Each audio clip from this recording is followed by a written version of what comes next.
ભાવનગર જિલ્લાના કાળિયાબીડ નજીક અવારો જગ્યાએથી એક અજાણ્યા યુવકની લાશ મળી આવી હતી, જે બાદ ઘટનાની જાણ થતાં એસપી સહિતના ઉચ્ચ અધિકારીઓનો કાફલો ઘટના સ્થળે દોડી આવ્યો હતો.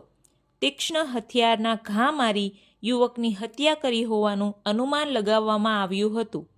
પોલીસે આ હત્યાની ઝડપથી કાર્યવાહી કરી 2 હત્યારાઓને પકડી પાડ્યા અને સમગ્ર પોલીસ ટીમ સાથે આરોપીને સાથે રાખીને બનેલી ઘટનાનું રિકન્સ્ટ્રક્શન કરવામાં આવ્યું અને ત્યારબાદ હત્યારાઓને કોર્ટમાં રજૂ કરવામાં આવ્યા હતા.